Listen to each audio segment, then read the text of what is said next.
सत्संगत जी, प्यार से कहना ध्यान निरंकार जी, वचन सुने और भाव हरेक ने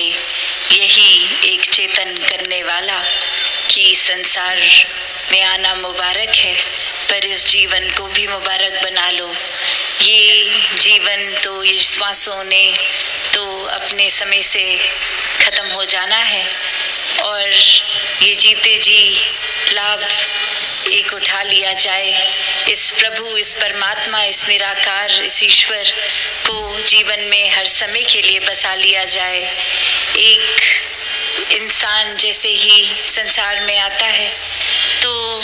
एक जो भी व्यवस्था है घर परिवार में, कामकाज में, जैसे भी आगे जीवन चलता है, वो सब करते हुए इस परमात्मा को प्राथमिकता जो बना लेते हैं, वो सहज में ही उनके सारे काम फिर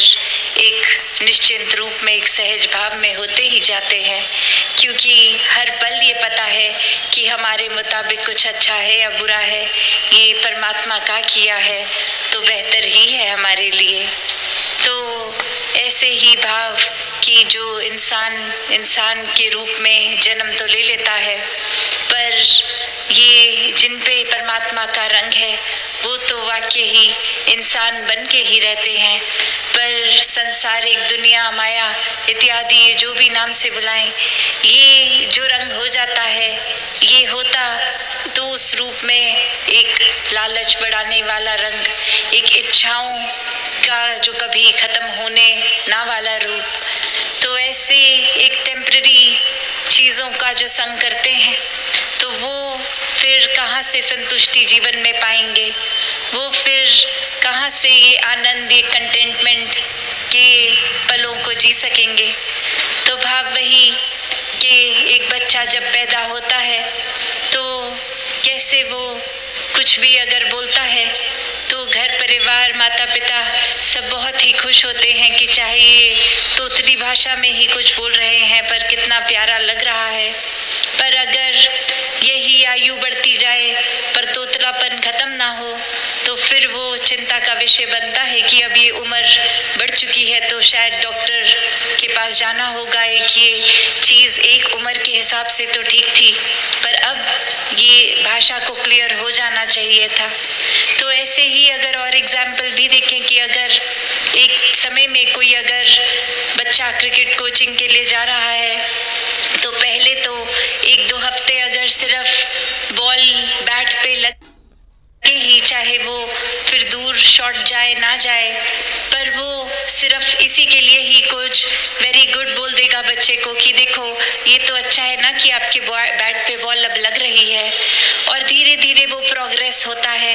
कि अब वो सिखाते हैं कि बैट को सही तरीके से कैसे पकड़ा जाए, अपनी टाइमिंग को कैसे ठीक किया जाए, जिस दिशा में चाहते हो बॉल जाए उस दिशा में कैसे ये बल्ले को घुमाना है। तो ऐसे अगर ये सब सिखाने के बाद भी 3-4 महीने बीत जाएं और वो बच्चा फिर भी एक सिर्फ उतना ही अचीव कर पा रहा है जो शुरुआत में, तो फिर चाहे पहले उस चीज़ के लिए कोच ने खुद मुबारक बोला हो, वेरी गुड बोला हो, अब उसी चीज़ पे उस बच्चे को डांट भी पड़ेगी कि कब से यहीं अटके हो, आगे भी तो प्रोग्रेस करो, ये स्किल अब तक तो डेवलप हो जाना चाहिए था। तो बात वही कि हम चाहे कितने भी उदाहरण देख लें, एक वही बात आती है जो हम बचपन से एक सीखते हैं कि अगर दवाई किसी को देनी है तो ऐसे अगर वो इंसान या कोई वो नहीं ले पा रहे दवाई तो उसको लड्डू में डाल दिया कि चलो कोई मीठी चीज़ का ही एक सहारा लेकर, असल में तो वो दवाई बस किसी तरह शरीर में जाए, एक असर उस दवाई का हो जाए। और यही तो हम कर रहे हैं इंसान भी कि ये रूप, ये प्रोग्रेस की एक समय की शुरुआत से लेके अगर समय बीत भी गया तो क्या वहीं अटके हुए हैं या वाकई ही हम ये विस्तार की ओर जा रहे हैं। ये हम स्पिरिचुअली एक आध्यात्मिक रूप में अपना एक जो स्टार्टिंग पॉइंट था कि कहीं किसी तरीके से जुड़े या किसी भी तरीके से ये आध्यात्मिक रूप को अपनाया, तो क्या जो पहले दिन जहां हम थे आज भी वहीं हैं या फिर एक और गहराई में उतरे वही बात जो अक्सर बाबा हरदेव सिंह जी महाराज भी कहते थे कि इंसान बातचीत करना तो शुरू के जीवन के 1-2 सालों में सीख लेता है, पर किस बात को कहाँ करनी है,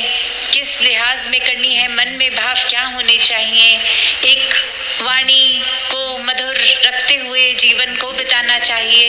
ये सीखने में तो काफ़ी अरसा लग जाता है और अक्सर बुजुर्ग अवस्था भी आ जाती है, तो भी ये एक कड़वापन वाणी का, एक दूषित बोल ये नहीं जाते। तो बात वही है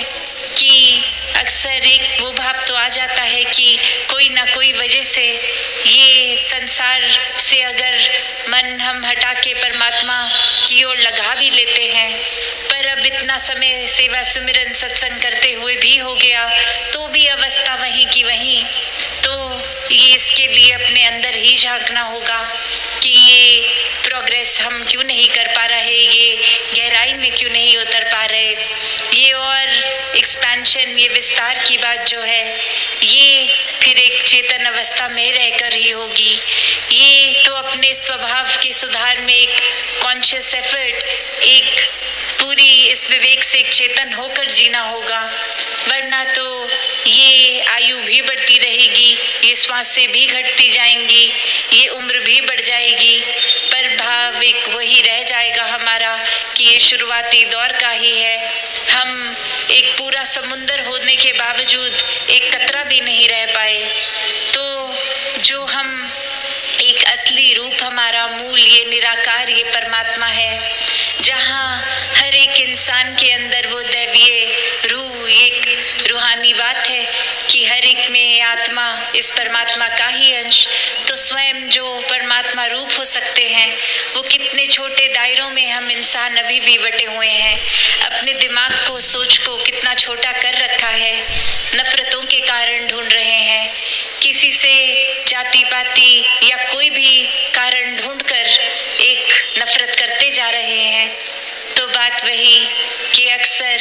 ये नफरतों के कारण इंसान जो खुद बना लेता है और खुद के अंदर वो नफरत के कारण श्रेष्ठ खुद को बनाकर अपने ही अंदर अहंकार भर लेता है।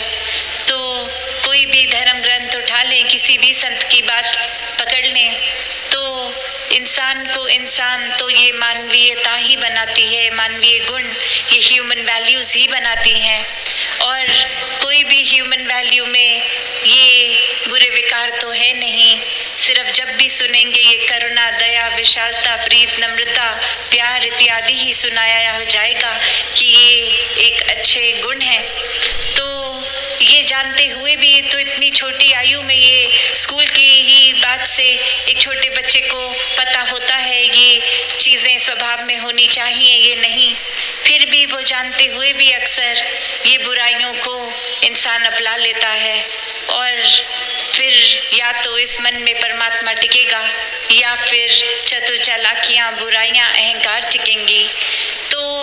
अपना जीवन हमें किस तरफ लेके जाना है, ये परमात्मा तो हर समय ही सच्चा है, हर समय हर जगह एक बराबर ही उपस्थित है। फिर भी अगर हम परमात्मा का एहसास नहीं कर पा रहे तो कमी हमारी तरफ से है कि ये हमारा ही कनेक्शन नहीं बन पा रहा, ये हमारे ही मन के भाव और चीज़ों में उलझ रहे हैं और हर चीज़ों में उपस्थित इस परमात्मा को नहीं देख पा रहे हैं। तो बात वही, जिन्होंने इस परमात्मा पे अपना ध्यान लगाया हर समय, ये मन को, ये मन के तारों को इस परमात्मा के साथ जोड़े, वो तो आनंद में ही 24 घंटे रहते हैं। उनका जीवन भी चाहे फिर संसारिक रूप में उतार चढ़ावों से गुजरता ज़रूर है, पर वो कोई अवस्था को मन पे नहीं लेते, उसकी वजह से, कोई सिचुएशन की वजह से अपने एक मन के संतुलन को नहीं खोते हैं, ये बैलेंस बना रहता है, ये स्थिर मन सहित जीवन इस तरह जीते लेते हैं। तो जहाँ भक्ति में सबसे पहले ये प्रेमा भक्ति की ही बात होती है कि यही एक ज्ञानी संत हो के, ब्रह्म ज्ञान से युक्त हो के, फिर परमात्मा से प्यार करके भक्ति भरा जीवन जो बिताते हैं, वही जीवन एक श्रेष्ठ जीवन है, मुबारक जीवन है और हर किसी के हिस्से ये जीवन आ सकता है। हर कोई मोक्ष, मुक्ति, सैल्वेशन का हकदार बन सकता है। तो जीते जी ही इस परमात्मा की ओर रुझाव लगा के ये ब्रह्म ज्ञान की दात से अपने जीवन को भक्तिमय बनाया जा सकता है। तो दातार कृपा करे हर किसी पे कि एक वाक्य ही मनुष्य है तो मनुष्य होने का हर पल प्रमाण दिया जाए, एक तन रूप से ही नहीं, आकार रूप से ही नहीं, पर भावों से, सोच से, व्यवहार से और इस मन में हर समय परमात्मा को बसा के दातार हर एक पे कृपा करे। सत संगत जी, धन निरंकार जी।